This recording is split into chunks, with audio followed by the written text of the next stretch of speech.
Chapter 55. Yasmeen and Amanda. Yasmeen's feet pounded against the earth. The strain of her backpack pulling on her as she took each step sent a sharp jolt of pain through her lower abdomen.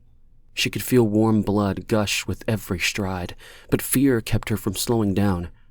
Her heart raced, matching the rhythm of her footsteps as she pushed herself to keep going. Each inhalation seared her lungs, but she didn't dare stop, afraid that if she did, it would all be over. The world blurred around her as she focused solely on one thing: getting back to Hayden. There was no going back. She did it. She delivered the ultimate revenge. Her feet skidded to a stop, sending sprays of dirt and gravel flying in all directions.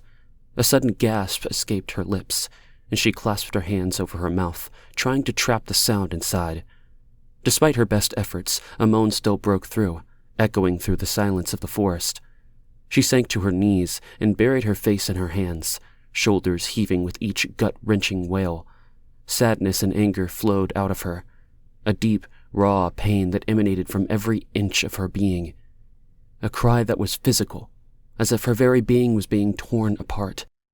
Yasmeen struggled to contain her sobs, fearing they would consume her entirely. Her body shook with each convulsive cry, and she could feel her heart breaking piece by piece. Her world crumbled around her, and all that remained was the crushing weight of grief. Tears streamed down her cheeks as she mourned the child she had hoped to have with Ben. She wept for the love she still felt for him. She sobbed for the pain of what she had just done to her own flesh, and she shed tears over the uncertainty of what would come next because of it all. Never had she felt so low. Her entire body cried out with sorrow, and she finally understood what the term broken-hearted meant, because her heart was broken, and it hurt more than she had ever believed possible. She struggled to stand, knowing she was not yet out of danger. The yellow van she had taken from Lonnie was hidden a short distance ahead, behind a small turn that led to a dirt road. Reaching the rusty van, she threw her backpack inside and collapsed into the front seat, grateful to be off her feet. Every part of her ached for rest and recovery, but she knew it would have to wait until she was far away from the Decree compound. She inserted the key into the ignition, feeling the sting of tears welling up in her eyes. Closing them, she let out a guttural cry, pounding her fists against the steering wheel in frustration.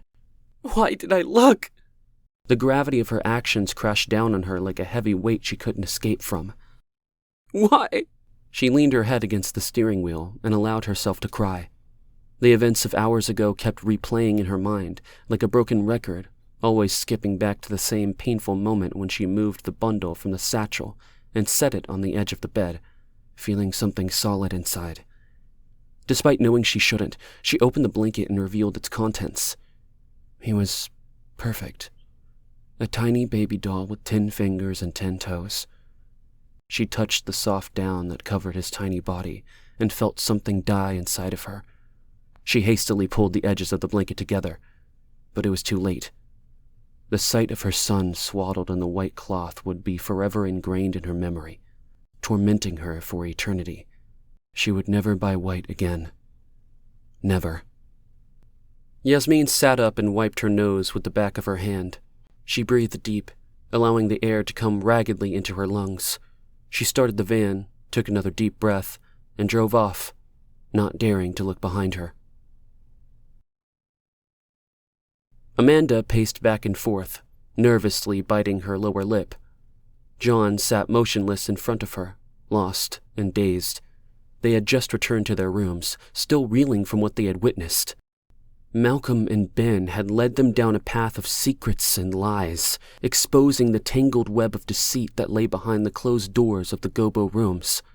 The shock of it all still hung heavy in the air, leaving them horrified and unsettled.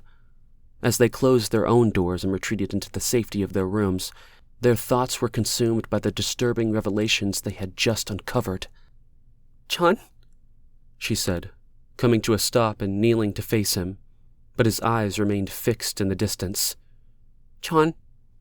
John!" Amanda pleaded, placing her hands on his lap. "Please, talk to me." She saw the sorrow in his gaze as he looked at her. What did we just see? Was it even real? John's voice trembled with disbelief. Amanda bit her lip again and lowered her eyes, nodding, unable to speak. John's question seemed to hang in the air with no one to answer it. Why would she do something like that? Why? He rested his head in his hands in disbelief. The letter she left, it was so cold and full of anger, she said. She despised Malcolm, never wanting to be the chosen one. Amanda shivered, wrapping her arms around herself. Tabitha's horrified cry, discovering the still body of the baby on the bed, pierced Amanda's ears with its sharpness. She felt the urge to flee, but instead she cautiously peered through the small openings in the door. Every instinct in her body screamed for her to run and escape the decree as quickly and far away as possible. But she didn't. Both she and John stood frozen, witnessing the complete shock on Ben and Malcolm's faces. And now, they found themselves here, sitting in their rooms both stunned and disillusioned by the events that had transpired. Malcolm wasted no time in calling for a thorough search of the building, gathering everyone together once again. He was visibly shaken and angry as he announced that Leah Holland had captured Yasmeen, and both, along with her son Adam, needed to be found immediately. Next, he announced that Leah and the rebels were guilty of committing infanticide on their future leader, and that justice must be served. He would not let his son's death go unpunished. Amanda and John stood still, listening to the chaos unfolding around them. They knew the truth, but the lies Malcolm was spreading were eliciting cries of horror and disgust from the crowd. As they sat there, stunned and trying to comprehend what was happening, their whole belief system crumbled beneath them.